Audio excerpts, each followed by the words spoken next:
So this is the position of the witnesses here. The result is the criminal justice system is in shambles. The normal conviction rate in the states is about 7.6%. CBI is 70% because their cases are based on documents, whether it's assets, properties, or misappropriation. I think, as I said here, the police is the best reflection of society. If the society is kind, so would be police. If society is human, so would be the police. If society is cruel and liar, and so would be the police, because policemen are selected from all of us. Thank you very much. I have taken a lot of your time. But if there are any questions, if Dr. Ramdas Pai permits, I can answer some questions. There is no problem on that. On any subject. I am sorry I couldn't touch about how to excel in life, because that itself will take another half an hour or so. But I think I have kept your patience extended on that. Any questions on police? Yeah, please. Good evening, sir. Good evening, my name is Anuj Kherde. My name is Anuj Kherde. I want to ask you that it has been said that CBI is a parrot in golden cage, and it should be made completely independent. So is it possible that CBI will be completely independent? I doubt it very much. I doubt it because no government wants to give independence to any police, because after all, CBI is also constituted because we have got stable government. Police Act. I don't think any government will give it. Thank you, sir. I am all for it. Let me make it clear, I will be happy if they give it, but... Good evening, sir. Good evening. I'm Pratik. Sir, I wanted to know, since you have worked for the government of India for more than 20 to 30 or 40 years, sir, do you see that after some years we will be matched with law and order, and India will improve in terms of law and order, and we will excel in this area, because that is where we are lacking very behind? Thank you very much for asking this question.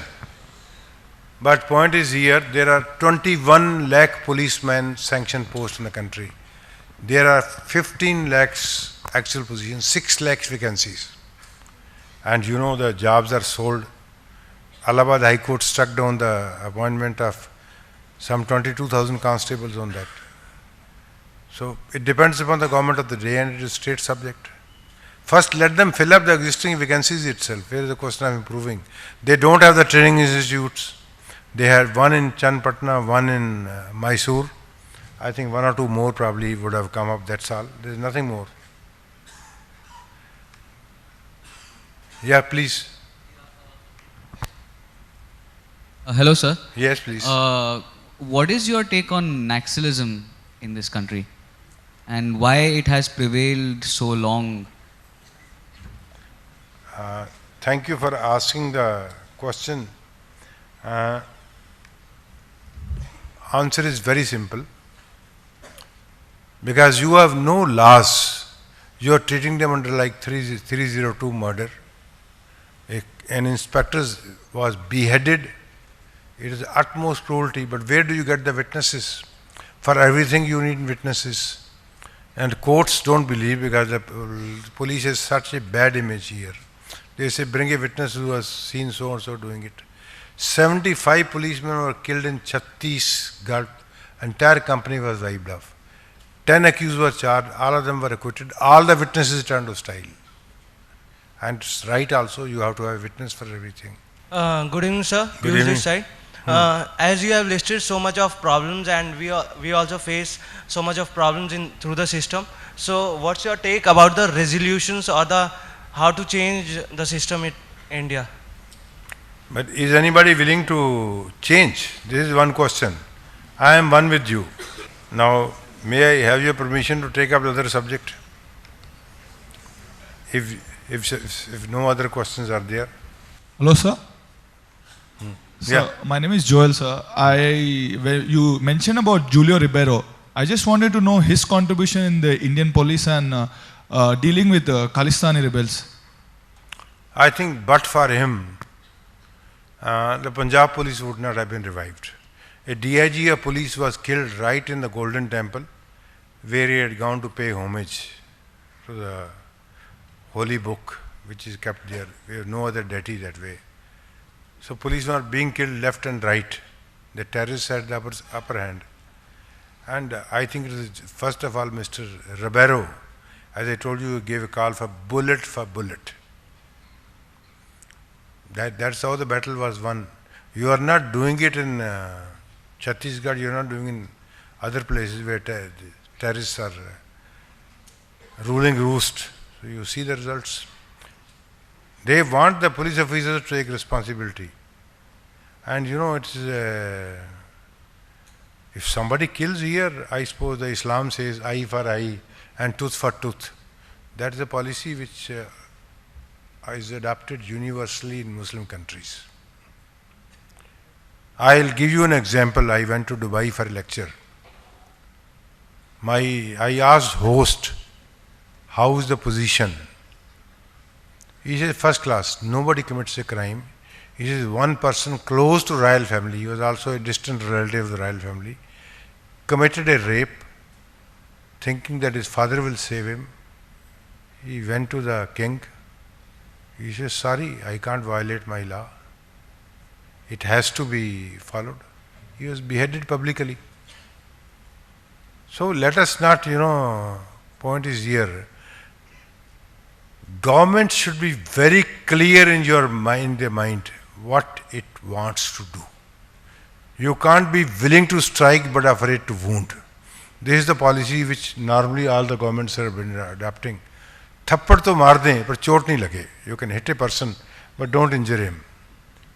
Some of these problems require surgical operations. When problem is acute, most of you are doctors, you have to conduct surgical operations. So whether the government is willing to do it or not is up to them. Okay, I hope this is nothing else. I'll just take 5 minutes. Ladies and gentlemen, I'll just take only 5 minutes because I am tried your patience, as I said. We must accept that none of us can be know-all and know everything at all the times. But if you want to get the best out of yourself and the people you are working, you have to be positive. In fact, I was very happy to see today the wonderful work the Institute is doing, how innovative people are getting. And this is the kind of approach which each one of us needs to adopt in life. In 1888, the Patent Commissioner of USA had said, whatever was to be discovered or invented has been done and this office should be closed. And see after that how many things have come. Telephones, the aeroplanes, mobiles, to quote a few, televisions. See, there is an old saying, what the mind of man can conceive, it can achieve. How the aeroplane came into existence? It was the passion of Wright brothers, two brothers, who are only cyclists, cycle mechanics. They were not engineers or anything. At least you are getting the degree and all that. With the paddles, they invented a gadget which flew only, I think, about 100 feet. But that was the beginning of the aeroplane.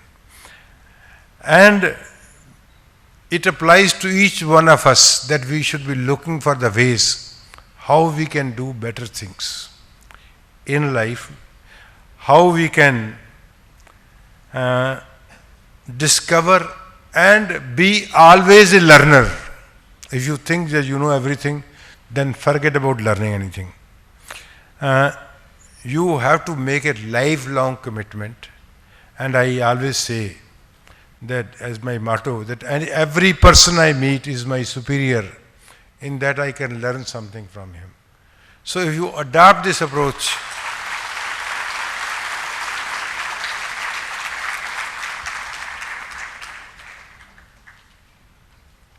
you can almost do anything you want in life. it is not only that you should perform well, but you should be the best. Who remembers the Olympic champions? Who remembers the inventor of the aeroplanes or mobiles or Marconi for the telegraphs? Nobody remembers who came second or who had this thing here. They remember only the number one. Each one of us has a potential of being number one, provided we are willing to pay the price. Somebody asked God, prayed, and Lord, give me this, give me that. He said, my good man, take whatever you want, but pay the price. Price is in the form of work, hard work, dedication, and not giving up till you have won it. It is not only you. I was telling Dr. Ramdas Pai that in 77 when I visited Manipal, it was, I could never imagine it would be transformed to this shape here, because somebody had a vision.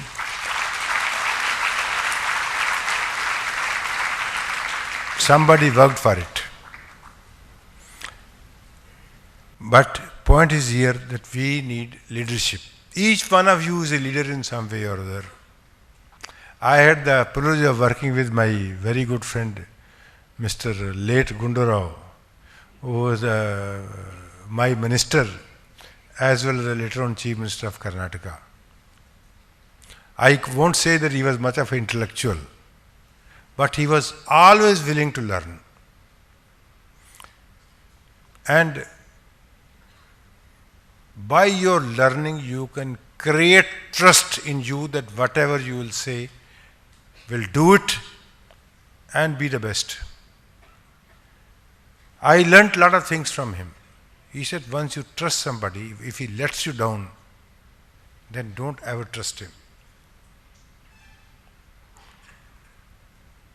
He had, of course, his own methods. He asked me something to do that. I said it cannot be done. I was also Joint Secretary of the government. He says, you write whatever you want. So I wrote against what he told me and sent the file to me. He said, now bring a note from my side overruling you. So I said, all right, you write this thing, send it to Chief Minister. Late Devrajars was the Chief Minister at that time. If he does it, that is final so far as I am concerned here. So my point is here, without compromising your integrity, you can get along with the people you don't even like. But there is a way of getting around. A few things I would suggest to you, that is,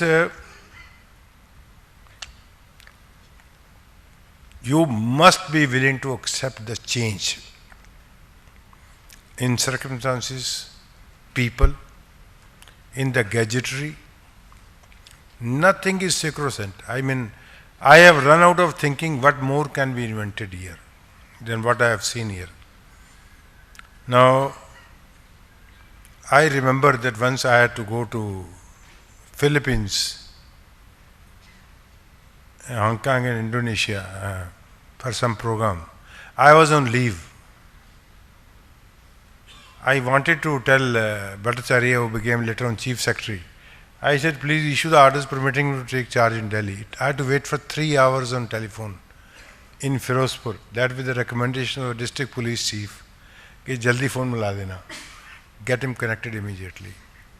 But technology has changed so far here. So we also have to accept the change, and we should not poo-poo anything which looks new, which looks improbable in the first instance here. On the contrary, you should find how you can improve upon it. Now, as I said here, we should never be defensive about our mistakes. If we have committed mistake, well and good. Accept it confront it and then find ways to overcome it. Third thing which I would like to urge to my young friends is that time in life is so limited that even if you had 48 hours, if you are really serious about your work, you would find there is shortage. I'll give you a very simple calculation. Some 8 hours, 7 to 8 hours, all of us sleep. If somebody says 5 or 4 hours, he is telling lies. No, no, maybe in the daytime, in the night time, lie down or so, 8 hours, right? Now, 7 to 8 hours you spend in your institute, in your job, in your work, 15 or 16 hours. 3 to 4 hours in taking bath, in taking your food. Comes to about 90 to 20 hours. Then, if you want to read the newspapers or some book, light reading, 1 or 2 hours. Discretionary time left with you is only 2 to 3 hours a day. And those who make anything of their life utilize every single minute. When I start my day, or rather the previous day, I write down what exactly I have to do tomorrow, in what order. I have, I think, about 5 telephones, 2 of Punjab and 3 of others of various companies. But just to the point, if something comes here, some I don't even reply, if I don't know the number at all. Television, I have 5 televisions in the houses. In the study, in my bedroom, in my wife's bedroom, in the guest room, in the drawing room. I don't get even 5 minutes to see the television because I said I have to finish my piece for the next issue or prepare myself for the next lecture or so on that one also. So maybe your profession changes, but every minute of your life counts. Now, there are various ways also, and you may call me little offbeat on that one. I have a lot of books, about 58 of them in different languages, mostly on self-improvement and self-development. I have asked my computer, I am the president of a college, my computer expert to put in my telephone, in my MP4. When I go for a walk, when I don't want to listen to anybody, I go and listen to my own tapes, so that you are filling your mind with the self-confidence. Ladies and gentlemen, one thing you must always do, whatever be your situation, never compromise your self-confidence. Make friendship with only those people who encourage you to become what you want to become. Ignore those people who always pull you down, humiliate you, insult you, that you will never amount to anything in life. And I would also say here,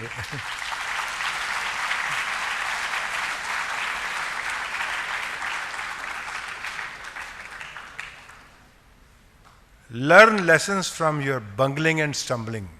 All of us, we are not always successful. But find out where you went wrong and how you can do it here.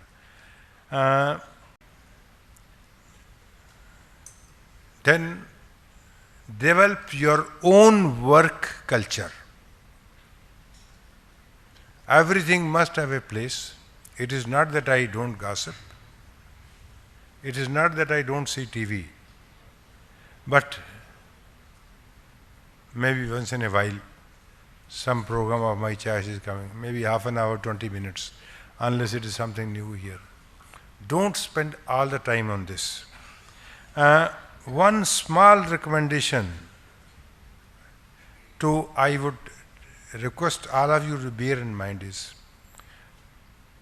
I have tried all kinds of gadgets, mobile phones, MP3s,